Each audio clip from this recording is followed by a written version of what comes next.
आज का हमारा टॉपिक है trending emerging study abroad destination, Australia, UK, USA, Canada. क्या आप भी सोच रहे हैं जाने का? अगर ऐसा है तो ये वीडियो आपके लिए है। Watch it and then decide for yourself. तो इसके अंदर ये है कि हर मुल्क में स्कॉलरशिप अवेलेबल है और फुली फंडेड, इतने ज्यादा फुली फंडेड है। मैं लोगों को कहता हूँ कि आप इजीली ना सिर्फ अपने आप को सपोर्ट कर सकते हैं बल्कि अपनी फैमिली को सपोर्ट कर सकते हैं। बिल्कुल। हमारी लास्ट वीडियो में मैंने बताया था पिछले साल तकरीबन 8,11,000 पाकिस्तानी स्टूडेंट और इस साल लास्ट स्टेट्स के मुताबिक अब तक 7 लाख पाकिस्तानी स्टूडेंट बाहर पढ़ने के लिए मुल्क से जा चुके हैं। और उसी वीडियो में मैंने इमर्जिंग स्टडी अब्रॉड डेस्टिनेशन की बात भी की थी, जिसमें मुझे काफी सवाल आए जिनका जवाब आज मैं इस वीडियो में आपको दूंगा। सो बिफोर गेटिंग डीपर, पहले हम ये समझते हैं कि स्टूडेंट आजकल न्यू स्टडी अब्रॉड डेस्टिनेशन की तरफ क्यों जा रहे हैं और उनका इंटरेस्ट पॉपुलर कंट्रीज जैसे कि यूके, ऑस्ट्रेलिया एंड यूएसए से शिफ्ट क्यों हो रहा है। वेल, हमेशा की तरह हम आपको स्टैट्स और फिगर्स के सामने रखते हुए समझाएंगे। एकेडमिक ईयर 2022 के मुताबिक तकरीबन 7,58,855 स्टूडेंट यूके गए और हायर एजुकेशन के लिए, जो कि लास्ट ईयर के मुताबिक 2021 के कंपैरिजन में 12% ज्यादा था। लेकिन फिर उसके बिल्कुल अगले ही साल यानी 2023 में तकरीबन 4,84,000 स्टूडेंट वीजा इश्यू हुए, जिसका मतलब 5.5% लास्ट ईयर से ये रेशो डिक्रीज हो गया। And this is not it. इस साल यानी 2024 में ये रेशो मजीद 6.2% कम हो चुका है और लास्ट 3 इयर्स में पहली बार हुआ है कि यूके में इंटरनेशनल स्टूडेंट्स का रेशो पूरे साल डिक्रीज हुआ है और होता ही गया है। चलें, ये तो हो गई यूके की बात। अब आ जाते हैं हम अपने next famous study abroad destination यानी ऑस्ट्रेलिया पे। 2022 और 23 यानी पेंडेमिक ईयर के बाद तकरीबन 5,77,295 स्टूडेंट्स वीजा ग्रांट किए ऑस्ट्रेलिया ने, जो कि अब तक की सबसे हायर परसेंटेज थी। That is 18.9% increase. Then in the next academic year 2023 and 4 में ये परसेंटेज मजीद इंक्रीज हुई। अब आप सोच रहे होंगे कि अगर ये परसेंटेज इंक्रीज हुई है लास्ट ईयर में तो फिर ऑस्ट्रेलिया चूजन क्यों नहीं है। सो द रीजन इज, अब तक की न्यूज के मुताबिक जो लेटेस्ट इमिग्रेशन पॉलिसी ऑस्ट्रेलिया की आई है, ऑस्ट्रेलियन गवर्नमेंट ने अगले एकेडमिक ईयर विच मीन 2025 के लिए बढ़ते हुए परसेंटेज को कंट्रोल करने के लिए 2,70,000 वीजा की लिमिट करने का फैसला कर लिया है। इन अनाउंसमेंट की वजह से so there will be a higher application and more chance of visa rejection. Australia के बाद हमारी नेक्स्ट मोस्ट फेमस डेस्टिनेशन की बात करते हैं, that is USA, United state. International students के लिए हमेशा से टॉप चॉइस रहा है एंड रिसेंट ईयर में ये इसकी परसेंटेज इंक्रीज हुई। स्टैट्स के मुताबिक 2022-23 एकेडमिक ईयर के मुताबिक तकरीबन 9,48,000 इंटरनेशनल स्टूडेंट यूएसए की यूनिवर्सिटी में एनरोल हुए हैं, जो देखा जाए तो पिछले साल कुछ सालों के मुताबिक कम है, लेकिन बाकी डेस्टिनेशन के मुताबिक काफी ज्यादा है। और इस साल भी यूएसए का स्टडी वीजा एप्लीकेशन सबसे ज्यादा सबमिट हुई है, जिसकी वजह से ये कहना बिल्कुल गलत नहीं होगा कि यूएसए आज भी टॉप डेस्टिनेशन है फॉर इंटरनेशनल स्टूडेंट्स। जहां हमने सबसे ज्यादा एप्लीकेशन सबमिट होने की बात की है, वही इन चीज को भी क्लियर करना बहुत जरूरी है कि जितना एप्लीकेशन रेट इंक्रीज होगा उतना रिफ्यूजल रेट भी इंक्रीज होगा। और रिसेंट ईयर्स में USA F1 visa approval rate 79% से 65% तक डिक्रीज हुआ है, जिसके मुताबिक हर साल या हर 3 एप्लीकेशन में से 1 एप्लीकेशन एक्सेप्ट होना और 2 रिजेक्ट होना है। और यहाँ मैं मेंशन करना बहुत ज़रूरी है कि बिगेस्ट फैक्टर जो इफेक्ट करते हैं वीज़ा अप्रूवल को वो है application of country academic qualification और उसका financial status. Now you can easily estimate where you stand. So now let me quickly summarise the reason of diverting focus international student from these popular destination: high tuition fees, high living cost, lesser rate of visa approvals and visa restriction policies by government like in case of Australia. अब यहाँ अगला question ये है कि international student का focus यहाँ से divert होकर किन इमर्जिंग डेस्टिनेशन पे जा रहा है और वहाँ कौन कौन से बेनिफिट्स मिल रहे हैं। सबसे पहले तो पॉजिटिव एस्पेक्ट्स है इन कंट्रीज का वो ये कि high quality education with lower tuition fee and lower living cost. दूसरा, इन कंट्रीज में बहुत ज़्यादा स्कॉलरशिप अपॉर्चुनिटीज भी अवेलेबल है, जिनमें से ज़्यादातर 100% फ्री एजुकेशन प्रोवाइड कर रहे हैं। थर्डली, इन कंट्रीज में अपॉर्चुनिटीज बहुत वाइड हैं और वीज़ा रेशो बहुत अच्छा है, जो कि आपकी एफर्ट्स भी सेव करता है और आपका टाइम एंड मनी भी सेव करता है। Now the next question is वो कंट्रीज हैं कौन से, and here we have a list for you as you can see on my screen.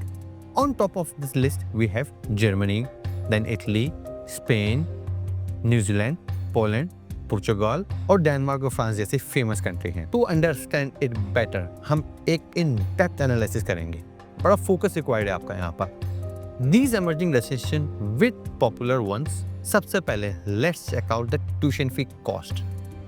Countries की जो ट्यूशन फीस कॉस्ट है, मैं इसको यूएसडी में, पीकेआर में और यूरोज में कन्वर्ट करता हूँ, क्योंकि हम टूवर्ड्स इमर्जिंग कंट्रीज की तरफ हम जा रहे हैं, तो मल्टीपल करेंसीज मैंने इसके अंदर लिए हैं। As you can see on my screen, here is the table.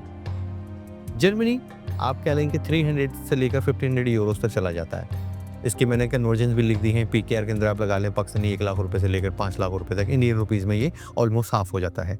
In most of the universities 100% scholarship Germany में मिलता है, तो this is also a very good option for student to opt, but थोड़ा सा वीज़ा की appointments का मसला रहता है जर्मनी में। Italy now what is a very famous country for student, इसमें 1500 से लेकर 3000 यूरोज तक की यूनिवर्सिटी फीसेज आती हैं, जो कि पाकिस्तानी वही 5 लाख रुपए से लेकर अंडर 10 लाख रुपीज़ आता है। इंडियन रुपीज़ में करें तो ये 2.5 लाख से लेकर 5 लाख रुपए तक बनता है। स्पेन में भी आपको most of the university 1500 euro से लेकर 3000 यूरोज के इन बिटवीन मिल जाती हैं। सेम अंडर 10 लाख वाली यूनिवर्सिटीज़ हैं। न्यूजीलैंड जो कि 22,000 से लेकर $32,000 तक है, जो कि पाकिस्तानी 3.7 मिलियन पे जाता है, और 3.7 मिलियन स्टार्ट होता है और अप टू 5.5 मिलियन तक चला जाता है। पोलैंड में अगर हम बात करें तो पोलैंड के अंदर भी आप समझेंगे बहुत सस्ता ऑप्शन है, 1500 यूरो से लेकर 3000 यूरोज के इन बिटवीन मिल जाती हैं। आप समझे कि ये भी वहाँ पर वो जो उनका लोकल करेंसी पोलैंड का जो है वो रन होता है, पर समझेंगे पाकिस्तानी रुपीज़ में 11 लाख से लेकर 22 लाख के in between, depends upon program. पुर्तगाल एक अच्छा ऑप्शन है यूरोप के अंदर, 1500 से लेकर 3000 यूरोज के इन बिटवीन मिलती हैं, वही अंडर 10 लाख वाली यूनिवर्सिटी आपको पढ़ती हैं। फिर Malaysia also a good option, ये एक इमर्जिंग डेस्टिनेशन है जहाँ पर स्टूडेंट्स काफ़ी जाते हैं, मुस्लिम कंट्री है, कॉस्ट इफेक्टिव है। आप समझेंगे यहाँ भी आप 10,000 रिंगिट से लेकर 25,000 रिंगिट पर एनम के इन बिटवीन रहती हैं फिशेज, जो कि 7 लाख से लेकर 17 लाख से इन बिटवीन है। साउथ कोरिया अपनी डेस्टिनेशन बना रहा है, स्टूडेंट जो है वो बड़ा उस पर फोकस कर रहे हैं, ये भी आप समझें कि 7 लाख से लेकर 17 लाख से इन बिटवीन आपको पड़ जाता है। चेक रिपब्लिक है, ये एक अच्छा ऑप्शन है, जो कि 40,000 से लेकर 80,000 जो इनका अपना चेक जो कॉर्नर है उसके अंदर होता है, जो कि आप समझेंगे पाकिस्तानी रुपीज़ में अगर बात करूँ तो 4.8 मिलियन से लेकर अब तो बल्कि नॉट 4.8 मिलियन 4 लाख से लेकर 4,83,000 से लेकर अंडर 10 लाख तक ये पड़ता है। डेनमार्क जो आपका डैनिश कॉर्नर चलता है, वहाँ पर 40,000 से लेकर 80,000 के इन बिटवीन रहता है। अब देखते हैं यूनाइटेड किंगडम, ये तो वो इमर्जिंग डेस्टिनेशन थे। मैंने इसे थोड़ा सा कंपैरिजन जो है वो यूके के साथ भी लिया है। अगर यूनाइटेड किंगडम की बात करें तो यूके में ये जो प्रोग्राम है वो 11,400 पाउंड से स्टार्ट है मिनिमम, 11,400 से लेकर 38,000 तक जाते हैं, विच मीन पाकिस्तानी रुपीज़ में 4 मिलियन से लेकर 13 मिलियन तक चला जाता है। यूएसए भी आप समझेंगे ऑन एवरेज 25,000 से स्टार्ट होता है, 30,000 से लेकर 55,000 तक इन बिटवीन रहता है, जो कि पाकिस्तानी रुपीज़ में 6.57 मिलियन से लेकर 11 मिलियन तक चला जाता है। ऑस्ट्रेलिया मिनिमम 32,000 ऑस्ट्रेलियन डॉलर से स्टार्ट होता है, 32-34 के साथ। बहुत हल्का प्रोग्राम ले लें तो 20,000 में मिलता है, अप टू 45,000 जो कि 3.7 मिलियन से लेकर 8.3 या 8.4 मिलियन तक चला जाता है। सो इस टेबल के अकॉर्डिंग जो आपने देखा है अभी, tuition fee cost in the UK is 11,000 to 38,000, that is 4.1 million से लेकर ऐसा 13 मिलियन तक जाता है, जो कि पीकेआर में बहुत ज़्यादा कॉस्ट करता है। ऑस्ट्रेलिया की भी पर कॉस्ट आपने देखा है कि बहुत हाई जो है वो हाईली जो है वो है, अगर हम इसको यूरोप से या इमर्जिंग डेस्टिनेशन है तो इसके मुताबिक बाकी सारे countries are the lot cheaper, still providing a quality education and career opportunity. तो why the student should go to the UK और ऑस्ट्रेलिया और अदर यूएसए, तो better to look for the new destination as per your budget. अब हम cost of living को भी देख लेते हैं ना। चलें, एजुकेशन फी की तो बात हो गई, कॉस्ट ऑफ लिविंग के लिए भी मैंने आपके सामने टेबल बनाया हुआ है, as you can see on my screen. Cost of living भी बड़ा जो है ना इंपॉर्टेंट रोल प्ले करती है। जर्मनी की अगर बात करूँ तो जर्मन में ना आपको समझेंगे 12,000 यूरो तक का यूरो बॉन्ड देना होता है, जो कि पाकिस्तानी 3.2-3.3 मिलियन के इन बिटवीन मिलता है।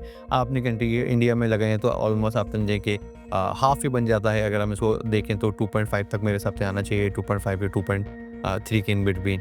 इटली में चाहें तो 700 यूरोज़ आपका बन जाता है आपका पर ईयर का expense, which is affordable, plus वहाँ पर स्टाइपेंड वगैरह भी मिल जाते हैं, तो ये बड़ा ईजी टू मैनेज होता है, फीसें बहुत कम होती हैं। स्पेन का जो लिविंग कॉस्ट है वो आप ऑलमोस्ट 800 यूरोज़ तक जाती है पर एनम के ऊपर। फिर आप न्यूजीलैंड पे चले जाएँ, न्यूजीलैंड बहुत सस्ता तो नहीं है लेकिन ठीक है, बेहतर रहता है, और 1500 न्यूजीलैंड डॉलर तक जो है वो जाता है। ये एक थोड़ी सी नई डेस्टिनेशन स्टूडेंट्स के लिए आई है, लेकिन ये थोड़ी सी जो है वो फाइनेंशियल रिक्वायरमेंट्स ज़्यादा हैं। If you meet, it's a good destination to go with. Poland की अगर बात करूँ तो पोलैंड में 330 यूरोज़ तक आपका एक्सपेंस बनता है। ये तो यूरोप में अपने बहुत कम लिविंग एक्सपेंस, 330 यूरोज़ भी मिनिमम है, अप टू 500 यूरोज़ तक आप कह लें कि आपको एटलीस्ट रिक्वायर्ड होता है। पुर्तगाल भी आपका जो है वो कॉस्ट इफेक्टिव है, इनकी भी लिविंग कॉस्ट बहुत हाई नहीं है, 500 यूरो से लेकर 800 यूरोज़ तक स्टूडेंट बड़ा ईजिली अपनी चीज़ों को मैनेज कर लेता है। अपने कि ये अब वो कंट्रीज हैं जहाँ पर स्टूडेंट को लिविंग कॉस्ट बहुत सस्ती पड़ती है। मलेशिया की अगर बात करें तो मलेशिया इज़ ऑल्सो चीपर, जो कि मलेशियन रिंगिट में 1200 मलेशियन रिंगिट के इक्विवेलेंट बनता है, जो आपका जो भी करेंसी बनता है, तो वो समझे कि बहुत अफोर्डेबल है आपके पास। साउथ कोरिया एक अच्छा ऑप्शन है जो एक इमर्जिंग डेस्टिनेशन है, यहाँ पर भी बड़ी हैंडसम स्कॉलरशिप्स मिल जाती हैं। आप समझें कि ये भी अगर मैं PKR में लगाऊँ तो 2 लाख रुपीज़ तक आपका जो है वो लिविंग कॉस्ट पड़ जाती है पर मंथ की, just because the currency difference. Otherwise वैसे आपकी फीस वगैरह ना होने के बराबर है, कम है, तो पार्ट टाइम वर्क भी लाते हैं, स्टूडेंट कैन अफोर्ड। चेक रिपब्लिक की अगर बात करूँ तो 675 से लेकर $900 तक आप कह लें कि आपकी कॉस्ट बनती है। तो डेनमार्क भी आपको समझेंगे यूरोप में रहता है। आप मेरी स्क्रीन पे देख रहे हो कि मैंने पूरा टेबल आपको मेंशन करके दिया है। तो these are the countries are quite affordable as compare to हम कनाडा से ले लें, US से ले लें, ऑस्ट्रेलिया से ले लें, UK से ले लें। आपको फंड्स की रिक्वायरमेंट भी बहुत ज़्यादा शो करनी होती है ना, स्टेटमेंट भी बहुत ज़्यादा चाहिए होती है। लाइक अगर हम UK की बात करें तो मिनिमम 13,000 यूरो आपको रिक्वायर्ड है to live as a single person. तो अगर बहुत कट डाउन भी करें तो 11,000 12,000 यूरो तो आपको हैंड टू माउथ रिक्वायर्ड है। USA की बात करें तो 15,000 से लेकर $26,500 तक पड़ा जाता है, आपको पड़ता है 1 साल का, जिसमें आपकी ट्यूशन फीस कह रहा हूँ, आपकी लिविंग, आपकी मील, हाउसिंग, सारी चीज़ें शामिल होते हैं। ऑस्ट्रेलिया की अगर बात करें, ऑस्ट्रेलिया वेज रेट में बहुत आई हो, लेकिन आप समझेंगे 1400 से लेकर $2,500 पर एनम के ऊपर ऑस्ट्रेलिया भी आपको चला जाता है, पर मंथ के ऊपर आपको चला जाता है। तो आप समझेंगे ये भी एक अच्छी कॉस्ट है, लेकिन ऑस्ट्रेलिया में you can earn that money too. But अब डिपेंड्स के स्टूडेंट्स के कंपैरिजन के अंदर अगर हम बात करें तो इन कंपैरिजन अगेन अगर हम एस्पोर्ट कॉस्ट या लिविंग की अगर बात करें तो ऑस्ट्रेलिया की UK की जो लिविंग ज़्यादा है, whereas Australian cost is way too higher, जो कि पाकिस्तान रुपीज़ में बात करें। USA तो मिलियंस के अंदर रिक्वायर्ड है, तो USA also a very very expensive option. तो out of all this country सिर्फ जर्मनी का लिविंग कॉस्ट थोड़ी सी ज़्यादा है, जो कि ब्लॉक अकाउंट है, और वो भी आपको रिफंड हो जाता है to showing of amount. But as the education is free, so इसलिए इस वक्त इंटरनेशनल स्टूडेंट के लिए टॉप चॉइस डेस्टिनेशन है, इटली टॉप चॉइस डेस्टिनेशन है। इसलिए not only in term of the tuition fees and living cost, ये destination और भी बहुत सारे अदर फेमस फैक्टर्स में काफ़ी आगे हैं, जिसकी वजह से ये इमर्जिंग डेस्टिनेशन बनी है। फॉर इंस्टेंस मैं आपको देता हूँ, जर्मनी हो गया, डेनमार्क हो गया, न्यूजीलैंड हो गया एंड पोलैंड हो गया are known for strong career prospect. तो स्टूडेंट को बहुत अच्छी अपॉर्चुनिटी मिलती है in terms of broad range of programs availability. Spain, Italy, South Korea are the option जिनको आप देखना चाहते हैं। पुर्तगाल एंड मलेशिया की अगर बात करूं तो they are well known for multiculturalism. ऐसे ही जर्मनी, डेनमार्क, चेक रिपब्लिक, न्यूजीलैंड और South Korea are very good option having a university with world rankings, and above all of these countries are offering scholarship with great campus life।